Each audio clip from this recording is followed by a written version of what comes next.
حضرت ابو القاسم امام استاذ قشیری فرماتے ہیں، ان کو داتا صاحب بھی اپنا استاذ کہتے ہیں۔ یہ چھوٹی ہستیاں ہیں جن کے حوالے آپ کے سامنے لا رہا ہوں۔ امام قشیری رسالہ قشیریہ جو انہوں نے لکھا، آگے کشف المحجوب سارا رسالہ قشیریہ ہی کا فیض ہے، اتنی بڑی قداور شخصیت ہے۔ یہ فرماتے ہیں حضرت منصور بن عمار اپنے دور کے بہت بڑے اللہ کے ولی اور مستجاب الدعوات تھے، جو دعا کرتے اللہ پوری فرما دیتا۔ ان کے دور کا ایک واقعہ بیان کرتے ہیں، کہتے ہیں کہ اسی دور میں ایک غلام تھا، اس کا جو مالک تھا وہ شراب بہت زیادہ پیتا، اور جن کی صحبت میں بیٹھتا وہ اس کے سارے یار بھی شراب کثرت سے پینے والے تھے۔ تو اس کے ایک دن ہم مجلس جمع ہوتے ہیں، شراب پینے والوں کا اکٹھ ہوتا ہے، وہ اسے 4 درہم دیتا ہے اور کہتا ہے جا کے بازار سے پھل لے آ۔ غلام چلتا ہے پھل خریدنے کے لیے، جب وہ راستے میں گزر رہا ہوتا ہے تو حضرت منصور بن عمار کی مجلس لگی ہوتی ہے، اس اللہ کے ولی نے مجلس لگائی ہوتی ہے۔ تو جب اس بندہ خدا نے مجلس لگائی ہوتی ہے، ان کے قریب ایک شخص آ کے سوال کرتا ہے کہ مجھے 4 درہم کی ضرورت ہے، دعا فرمائے مجھے مل جائیں یا عطا فرما دیں۔ تو اس وقت اہل مجلس میں حضرت منصور بن عمار اعلان فرماتے ہیں کہ ہے کوئی جو 4 درہم اسے دے اور فقیر اسے 4 دعائیں دے۔ ہے جی، فقیر اسے 4۔ اب یہاں پر کئی عقل مندوں کو مروڑ رہے گے، اتنے مستجاب الدعوات سیتے، اب او دیا سے 4 درہم دی دعائیں کر لیں دے۔ ہاں جی، ہم نے کہا کہ یہ بھی ان کی دعا کا نتیجہ تھا کہ تو دیکھ نکلتے ہیں کہ نہیں نکلتے۔ جناب علی آگے جو اتنے محلوق کا فائدہ ہونا تھا وہ کیسے ہونا تھا؟ جناب علی اولیاء دیکھنے والے ہوتے ہیں، یہ کہتے ہیں کہ اگر ہمارے پاس نعمت ہے تو زیادہ سے زیادہ بندے لے جائیں۔ انہوں نے کہا کہ کوئی ہے جو 4 درہم اس بندہ خدا کو دے جو ضرورت مند ہے۔ وہ غلام گزر رہا تھا، اس کے کانوں میں پڑی آواز شیخ کی، تو اسے پتا تھا یہ شیخ بڑے محترم ہے، وہ تھا اپنے مالک کا بڑا وفادار، کبھی حکم عدولی نہیں تھا کرتا، مگر آج وہ شش و پنج میں پڑ گیا کہ ایک طرف 4 درہم ہے، ان سے پھل خریدے اور نشیوں کو کھلائے، ایک طرف اللہ کا ولی کہہ رہا ہے اور میرے پاس ہے بھی 4 درہم۔ یہ کیسا حسین اتفاق ہے۔ وہ کہتے ہیں کہ میں پھر یہی ارادہ کیا کہ یہ 4 درہم انہی کی بارگاہ میں پیش کروں۔ جا کے شیخ کو 4 درہم پیش کیے، انہوں نے وہ درہم اس غریب کو دیے اور کہا بول تیرے لیے دعا کیا کروں۔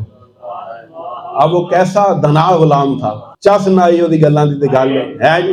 اس نے کہا جی پہلی دعا یہ کریں کہ مجھے میرے آقا سے نجات مل جائے، میں غلام نہ رہوں۔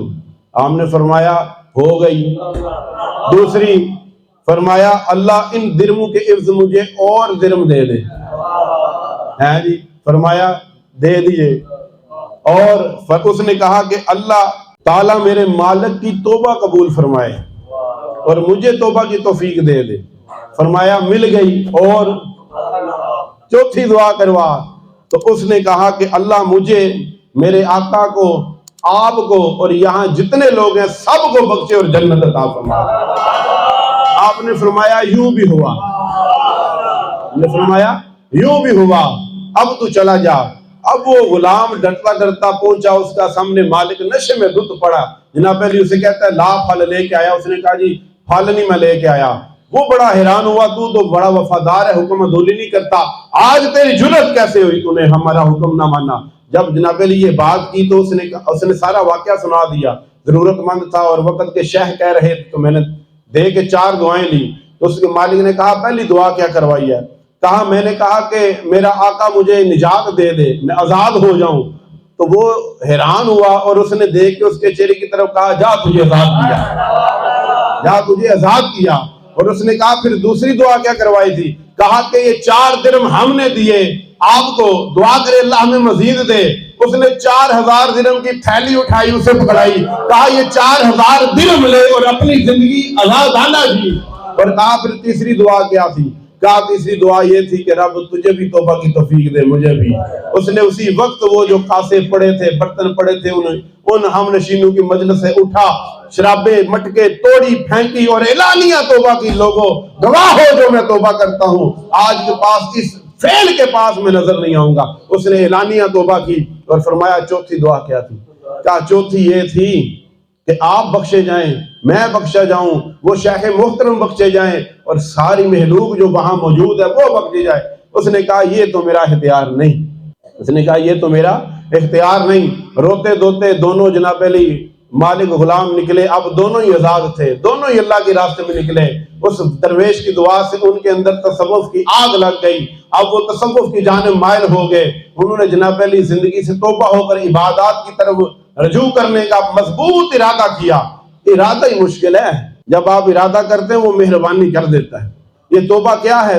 تیرا ارادہ، توبہ ارادہ۔ تو ندامت کے ساتھ مضبوط ارادہ کرے کہ مالک اب توبہ نہیں ہوگی۔ صوفیاء فرماتے ہیں یہ وہ سواری ہے جو رب کو راضی کر دیتی ہے، جی بندے کو فوراً رب سے ملا دیتی ہے۔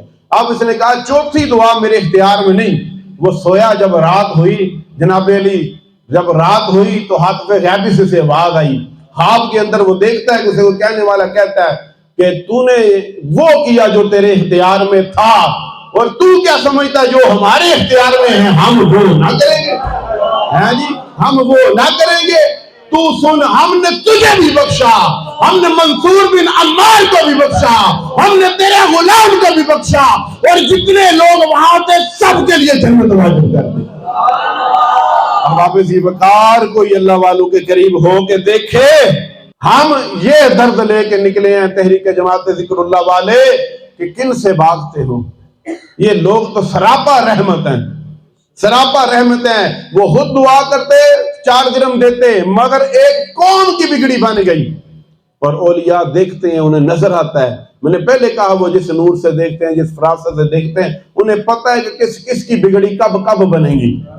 وہ انہی راستوں میں ڈالتے گزارتے ہیں جی۔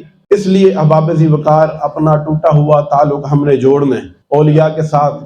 جس بندے کے اندر تبدیلی نہیں نہ آ رہی، ایک فارمولہ دیتا ہوں اس نشست کے آخر میں، وہ اولیاء کی کتب کا مطالعہ شروع کر دے۔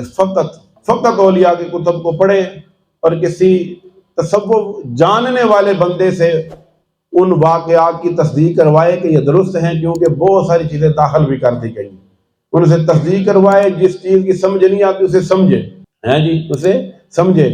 تو یہ اگر اولیاء کی کتب کی سٹڈی شروع کر دے، یہ بندہ دیکھتے دیکھتے بدل جائے گا۔ اگر بے نمازی ہے، نمازی بن جائے گا، نمازی ہے، تہجد گزار بن جائے گا، تہجد گزار ہے، سوز و گداز والا بن جائے گا، رونے دھونے والا بن جائے گا، عجز و انکساری والا بن جائے گا۔ اگر اولیاء کی کتب کو گہرائی کے ساتھ، دل کے ساتھ پڑھا جائے، لمبا چوڑا نہیں، آدھا گھنٹہ روز ایک تصوف کی کتاب کو پڑھو، روزانہ آدھا گھنٹہ کشف المحجوب اٹھا لو، جناب علی تصوف کے امام کی یہ کتب ان کو پڑھو، جناب علی آدھا گھنٹہ پڑھو۔ اس کے بعد دل سے پوچھنا کہ دل تو کہاں ہے؟ دل بتائے گا کہ میں در یار پہ ہوں۔ جی، 1 مہینہ نہ گزرنے پائے گا کہ تیرے من کی دنیا میں تبدیلی آنا شروع ہو جائے گی۔ تو آزما کے دیکھ لے۔ ہم مہینے بعد ادھر ہی ملیں گے، پھر ہم سے مل لینا آگے کہ نہیں جی ساڈا کام نہیں ہویا، ہم ادھر ہی ملیں گے، ہو نہیں سکتا۔ اولیاء کی تحریریں آگ لگا دیتی ہیں، مگر یوں بھی تو ہو کوئی دل رکھے، ہے جی، کوئی دل رکھے۔ اگر اندر ہے ہی پتھر تو اسے دور سے ہی پھر سلام ہے۔ اللہ تعالیٰ علم و عمل کی توفیق عطا فرمائے۔ وآخر دعوانا الحمدللہ رب العالمین۔